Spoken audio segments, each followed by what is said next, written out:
On May 15, 2026, a quiet but powerful shift is taking place at the Federal Reserve Bank. Most people will not hear about it in the news.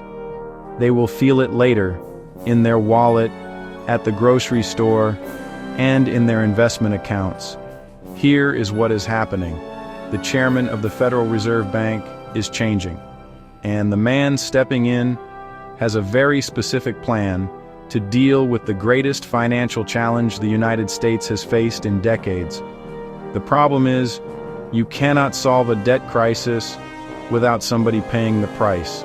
The question is, will it be you, or will you be positioned on the right side of what is coming? In this video, I am going to break down exactly what is changing, why it matters, and what you can do right now to protect yourself and potentially grow your wealth even as all of this unfolds. What is the Federal Reserve Bank? Before we get into what is coming, we need to be on the same page about what the Federal Reserve Bank actually is, because most people have the wrong idea. The Federal Reserve Bank is the central bank of the United States. But here is the thing. Despite its name, it is not truly federal. It is not a traditional bank, and it does not hold cash reserves. In fact, the Federal Reserve Bank says this directly on its own website. Why does that matter? Because it means the United States government cannot tell the Federal Reserve Bank what to do. This point is going to be important in a moment. You may have heard President Trump in 2025 and early 2026 publicly pushing the Federal Reserve to cut interest rates faster. The reason he was pushing so hard is because the chairman at the time, Jerome Powell, was not cutting rates as fast as Trump wanted, and the president could not simply fire Jerome Powell and replace him because Powell runs an institution that is independent from the government. But here is where May 15th becomes significant. Jerome Powell's term as chairman of the Federal Reserve Bank expires on May 15th, 2026. When a term expires, a new chairman can be appointed. And that is exactly what President Trump is doing. The man being appointed is Kevin Warsh. And Kevin Warsh has a very different vision for the Federal Reserve than Jerome Powell did. This matters enormously because the chairman of the Federal Reserve controls the direction of interest rates, the supply of money in the economy, and ultimately the value of every dollar you earn, save, and spend. Here is the problem Kevin Warsh is walking into. The United States currently carries more than $39 trillion in national debt. But the debt itself is not even the most alarming part. The most alarming part is what it costs to service that debt. The fastest growing expense in the federal budget right now is not the military. It is not infrastructure. It is not education. It is the interest payments on the national debt. The United States is now paying more than $1 trillion per year just in interest. That is more than $1 trillion of your tax money going out the door before the government pays for a single road, school, or defense contract.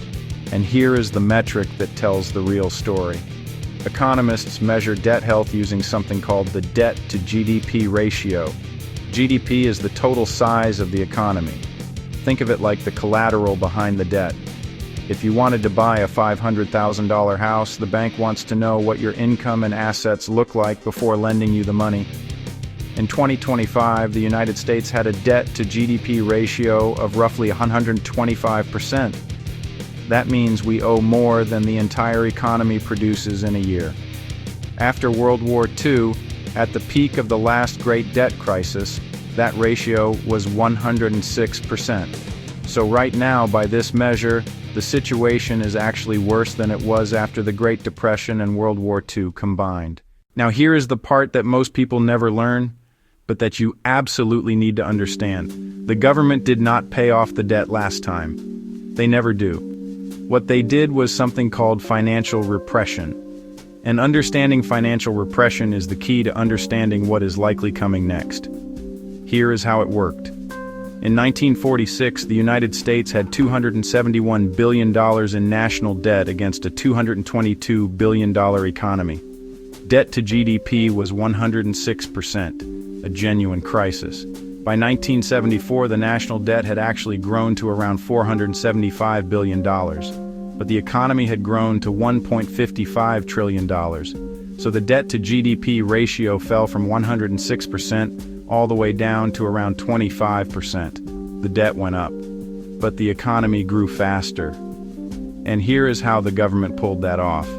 The Federal Reserve kept interest rates artificially low. And when I say artificially low, I mean they held rates below the rate of inflation. At the same time, inflation was running at 5, 6, 7, sometimes nearly 10%. If you were saving money in a bank earning 1 or 2%, while inflation was running at 7%, you were quietly losing money every single year. Your savings were being eroded in real terms, even though the dollar amount in your account stayed the same. At the same time, the government created regulations that essentially required banks, pension funds, and large financial institutions to hold government bonds, even at these very low interest rates. These institutions had little choice.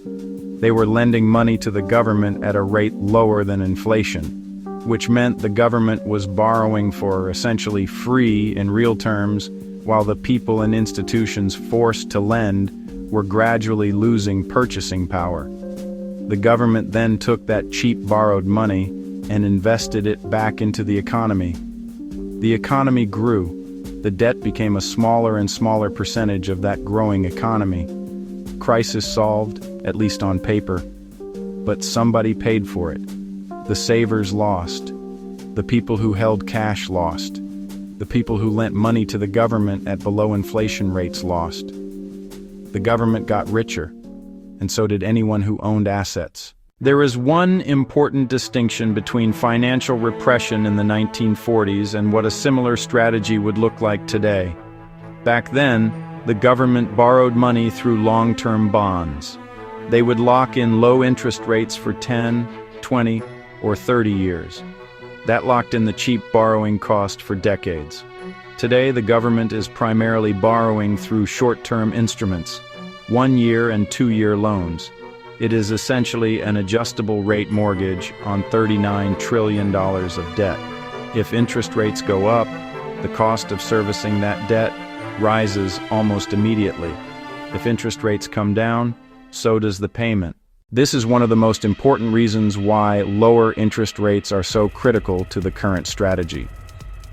Kevin Warsh has been clear about what he intends to do when he takes over as chairman of the Federal Reserve. His plan has 3 parts. First, he wants to cut interest rates. At the time of recording this video, the Federal Reserve rate is sitting at around 3.75%. Inflation is running at approximately 3%. Kevin Warsh has indicated he wants to reduce rates by a full percentage point over the next 12 months.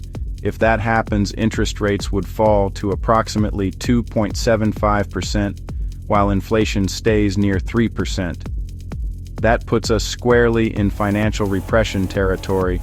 The government would once again be borrowing money at a real interest rate below inflation. Second, Kevin Warsh wants to shrink the Federal Reserve balance sheet. Here is why that matters. When the Federal Reserve buys government bonds, it effectively prints new money and lends it to the government. The Federal Reserve currently holds trillions of dollars worth of these bonds. Warsh wants to sell some of those bonds back into the market. Now there is a tension here worth understanding. If the Federal Reserve starts selling bonds, that increases the supply of bonds in the market. When supply goes up and demand stays flat, prices fall and interest rates rise. That is the opposite of what financial repression requires. Warsh is betting that private demand from individual investors, pension funds, banks, and foreign governments will absorb those bonds without pushing interest rates up. If he is right, the plan holds together. If he is wrong, we could see upward pressure on rates, which complicates everything. And if private demand is not enough, the historical precedent suggests the government could step in with regulations requiring institutions to hold more government bonds. It happened before. It could happen again. Third, Warsh believes artificial intelligence will be the inflation shock absorber.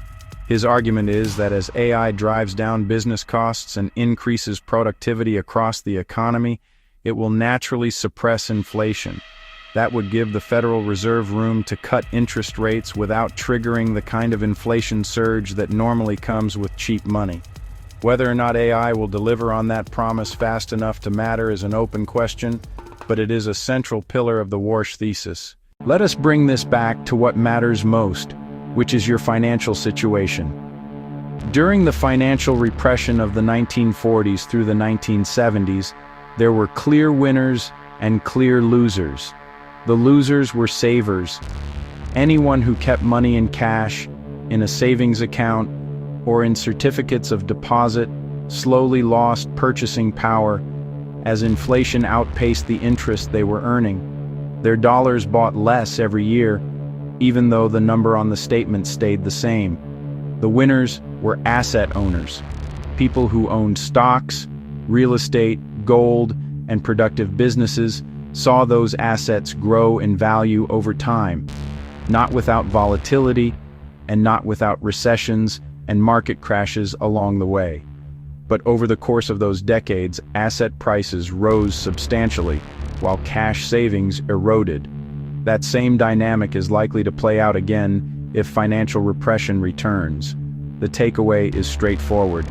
Sitting in cash is not a neutral position. In an inflationary environment with artificially low interest rates, holding cash is a slow loss.